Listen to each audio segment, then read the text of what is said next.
ఇప్పుడున్న పరిస్థితుల్లో సాఫ్ట్వేర్ ఉద్యోగులకి కష్టాలనే చెప్పాలి. భార్యాభర్తలు ఇద్దరు ఉద్యోగాలు చేసుకునే వాళ్ళు ఒకరు ఉద్యోగం కనుక పోయిందనంటే లోన్లు కట్టలేక ఇబ్బంది పడుతున్నారు. అయితే కుకట్పల్లిలో ఇద్దరు భార్యాభర్తలు సాఫ్ట్వేర్ ఉద్యోగం చేస్తూ ఉంటారంట. అయితే వాళ్ళకి పెళ్ళై 4 సంవత్సరాలు అయింది. అయితే తల్లిదండ్రులు ఏమని చెప్పారనంటే, మీ ఇద్దరు ఉద్యోగాలు చేసుకుంటున్నారు కదా, ఎంత వచ్చినా సరే మీరు ఖర్చు పెట్టేసుకుంటారు, చక్కగా ఒక అపార్ట్మెంట్ తీసుకోండి, ఒకరి జీతం లోన్ కట్టుకోండి, ఒకరి జీతం ఇంటి ఖర్చులకు ఖర్చు పెట్టుకోండి, జీవితంలో ఎప్పటికైనా సరే ఒక సొంత ఇల్లు అనేది ఉంటుంది. అలాగే అప్పు ఉంది అని అంటే ఒక భయంతో నెల నెల ఖచ్చితంగా కడతారు, మీరు అదే దాచి కొనాలని అంటే కొనలేరని చెప్పేసి వాళ్ళ ఇంట్లో పెద్దవాళ్ళు అందరూ చెప్పారు. సరే, హైదరాబాద్లో ఉన్న మనం ఎలాగో రెంట్లు కట్టుకోవాలి కదా, ఒక సొంత ఇల్లు తీసుకుంటే సరిపోతుందని చెప్పేసి 2 సంవత్సరాల కింద ఒక అపార్ట్మెంట్ తీసుకున్నారు. కొన్ని రోజులు బాగానే ఉన్నారు. ఇప్పుడు ఆ భార్య ఉద్యోగం పోయిందంట. 3 నెలల నుంచి కొత్త ఉద్యోగం కోసం వెతుకుతుంటే ఎక్కడ కూడా అమ్మాయికి ఉద్యోగం దొరకట్లేదంట. ఇంకా భర్తకు వచ్చే ఒక్క జీతం మీదే వాళ్ళు కుటుంబాన్ని గడుపుకుంటూ ఉన్నారు. ఇంకా చూసి ఆలోచించి ఇంకా మన వల్ల కాదు, ఉద్యోగం దొరకట్లేదు, పైగా దొరికిన ఉద్యోగం మళ్ళీ ఎన్నాళ్ళు ఉంటుందో లేదో కూడా తెలియని పరిస్థితి. ఇప్పుడు చూస్తే మార్కెట్ కూడా బాగోలేదు కాబట్టి ఇల్లు అమ్మేద్దాం, ఇంకా మనం ఇప్పుడు ఆ లోన్ కట్టాలని అంటే చాలా కష్టమయ్యే పరిస్థితి అని చెప్పేసి మళ్ళీ కుటుంబ సభ్యులు అందరూ ఆలోచించి సరే ఇల్లు అమ్మేసేయండి అని చెప్పేసి ఒక నిర్ణయానికి వచ్చారు. చూడండి పరిస్థితులు ఏ రకంగా ఉన్నాయో. ఇద్దరు భార్యాభర్తలు ఉద్యోగాలు చేసుకుంటున్నారు కదా అని చెప్పేసి లోన్లు తీసుకుంటే ఇప్పుడున్న పరిస్థితుల్లో కట్టలేని పరిస్థితి. అలా అని మరి ఆస్తి కావాలని అంటే ఖచ్చితంగా లోన్లు పెట్టుకోవాలి కదండి. లోన్ లేకుండా ఎవరు ఇల్లు కొనగలరు అని చెప్పేసి ఇలా అనేవాళ్ళు కూడా ఉంటారు. ఉండాలి, కరెక్టే, కానీ ఇప్పుడున్న పరిస్థితులు మాత్రం అస్సలు బాగోలేవని చెప్తున్నారు.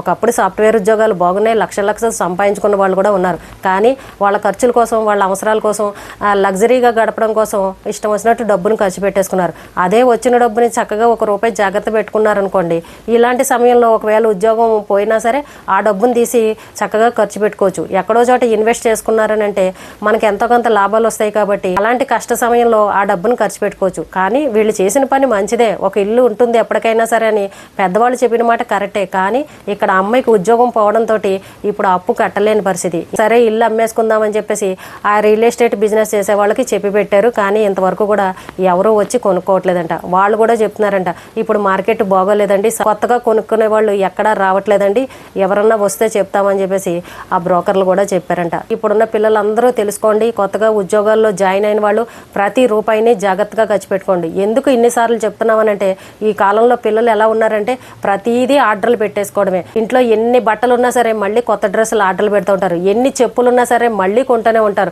రకరకాల హ్యాండ్ బ్యాగులు కొంటూ ఉంటారు. ఇంకా ఖర్చుకి అంతూ పంతూ ఉండదనమాట.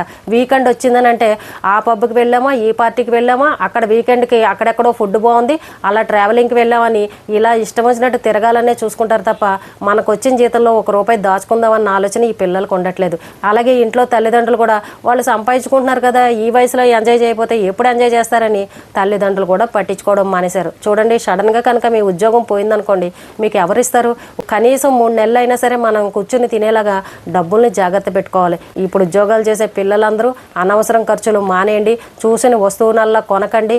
కొంతమంది పిల్లలు ఏంటంటే హాస్టల్లో ఉన్నవాళ్ళు హాస్టల్లో ఫుడ్ పెడుతున్నా సరే, అక్కడ తింటున్నా సరే మళ్ళీ బయటకు వెళ్ళి బయట ఫుడ్లు తింటూ ఉంటారు, ఆర్డర్లు పెట్టుకొని తింటూ ఉంటారు. మరి ఇక్కడ డబ్బులు కడుతూ ఉంటారు, మళ్ళీ బయట ఫుడ్ తినడం అంటే అది ఎంత ఖర్చు అవుతుందో ఒకసారి ఆలోచించుకోండి. సరే, కడుపు నిండా తినొద్దంటారా, నచ్చిన ఫుడ్ తినొద్దంటారా, ఇంత సంపాదించుకొని ఏం చేసుకోవాలని ఇలా మాట్లాడే వాళ్ళు కూడా ఉంటారు. శుభ్రంగా కడుపు నిండా మీకు నచ్చిన ఫుడ్ని తినండి. కానీ ఈ ఆర్డర్లు పెట్టేది ఉంటాయి చూసారా, బట్టలని, ఈ బయట వేరే వేరే ఖర్చులు ఉంటాయి చూసారా, అలాంటివి తగ్గించుకోండి. అక్కడికి అవి కొనేసుకుని ఇక్కడికి ఈ రకంగానూ ఖర్చు పెట్టుకున్నారనుకోండి, ఇంకా మీ జీతాలు ఏం సరిపోతాయి, మీ ఖర్చులకే అన్నీ సరిపోతాయి. ఇంక ఇంటికి పంపించే అవకాశం ఉండదు, మీరు దాచుకునే అవకాశం కూడా ఉండదు.